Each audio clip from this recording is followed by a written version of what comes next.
નમસ્કાર મિત્રો દેશ અને દુનિયાના સુપરફાસ્ટ સમાચારમાં તમારું સ્વાગત છે। રાજ્યના 27 જિલ્લામાં એસઆઈઆરની કામગીરી પૂર્ણ। ભારતીય ચૂંટણી પંચ દ્વારા ગુજરાતમાં ચાલી રહેલી એસઆઈઆરની કામગીરીમાં રાજ્યના 27 જિલ્લામાં 100% કામગીરી પૂર્ણ થઈ ગઈ છે।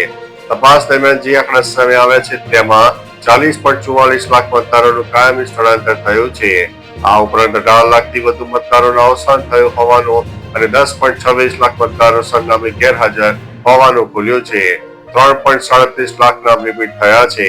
કુલ 5.08 કરોડ ફોર્મમાંથી 99.99% કામગીરી પૂર્ણ થઈ ચૂકી છે। અન્ય મહત્વના સમાચારની વાત કરીએ તો વિશ્વનું સૌથી સ્વચ્છ હિન્દુ ગામ ભારતમાં નથી। વિશ્વનું સૌથી સ્વચ્છ હિન્દુ ગામ ઇન્ડોનેશિયાના બાલીમાં આવેલું પેંગલિન પુરન છે। વૈશ્વિક સર્વેમાં તે વિશ્વના ત્રીજા સૌથી સ્વચ્છ ગામમાં સામેલ છે। લગભગ 700 વર્ષ જૂના આ પહાડી ગામમાં પેઢીઓથી સફાઈ અને પરંપરાનું સંતુલન જળવાયું છે। અહીં કચરો ફેંકવા, દારૂ અને ગામમાં વાહનોના સખત પ્રવેશ પ્રતિબંધ છે। મહિલાઓ સ્વચ્છતા જાળવવામાં મુખ્ય ભૂમિકા ભજવે છે।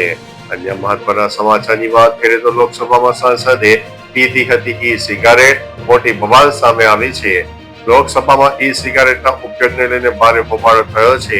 ભાજપના સાંસદ અનુરાગ ઠાકુરે ટીએમસી સાંસદ પર સદનની અંદર ઈ સિગારેટ પીવાનો ગંભીર આરોપ લગાવ્યો છે।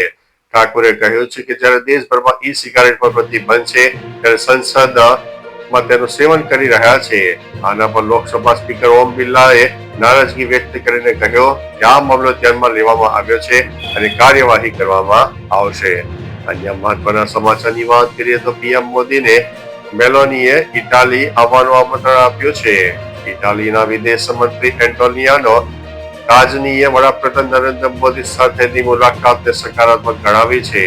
આ દરમિયાન તેમણે ઇટાલીના પીએમ જ્યોર્જિયા મેલોની વતી પીએમ મોદીને 2026માં ઇટાલીની મુલાકાત લેવા માટે આમંત્રણ આપ્યું છે, જેમાં પીએમ મોદીએ સ્વીકાર કર્યો છે।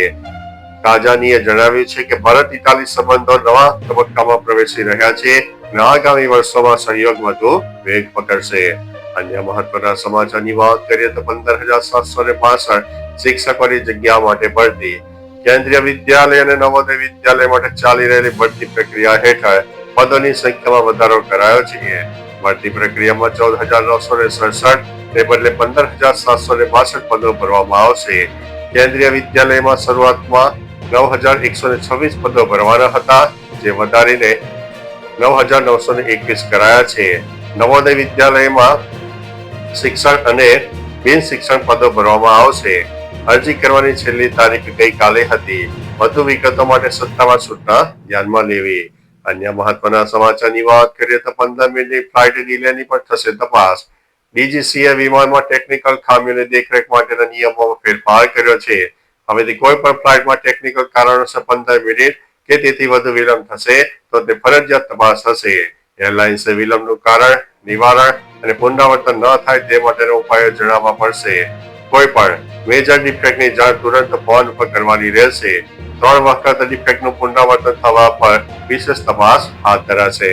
અન્ય મહત્વના સમાચારની વાત કરીએ તો પાકિસ્તાનમાં ક્રૂરતાની હદ પાર।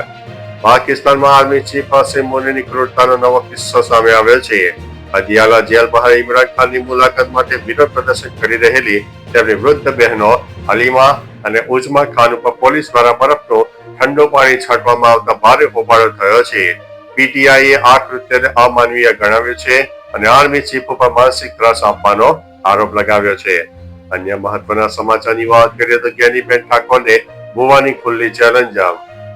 સાંસદ જ્ઞાનીબેન ઠાકોરના ભુવાઓ પ્રત્યેના નિવેદન બાદ થરાદના એક ભુવાએ વિડીયો દ્વારા જ્ઞાનીબેનને ખુલ્લો પડકાર ફેંકતા કહ્યું છે કે બધા ભુવા ખોટા હોતા નથી।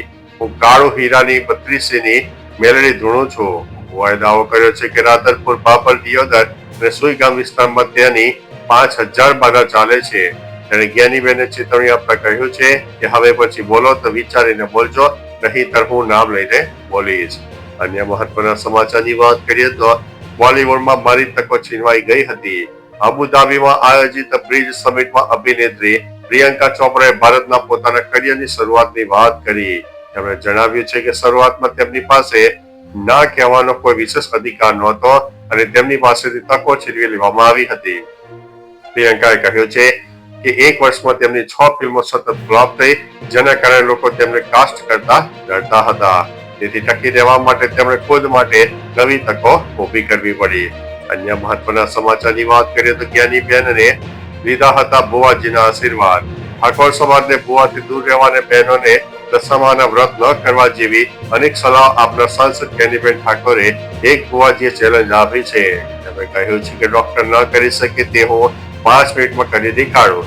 જ્ઞાનીબેનના બુવા અંગેના નિવેદનને લઈને રાજકારણ ગરમાયું છે. હવે સાંસદ બનતા પહેલા જ્ઞાનીબેનને રઘુનાથપુરી આશ્રમ કુળજી બુવાજીના આશીર્વાદ લીધા અને તેમની તસવીરો વાયરલ થઈ છે. તો ચાલો મિત્રો, ફરીથી દેશ અને દુનિયાના સુપરફાસ્ટ સમાચાર લઈને મળતા રહીશું. ત્યાં સુધી અમને રજા આપશો. નમસ્તે.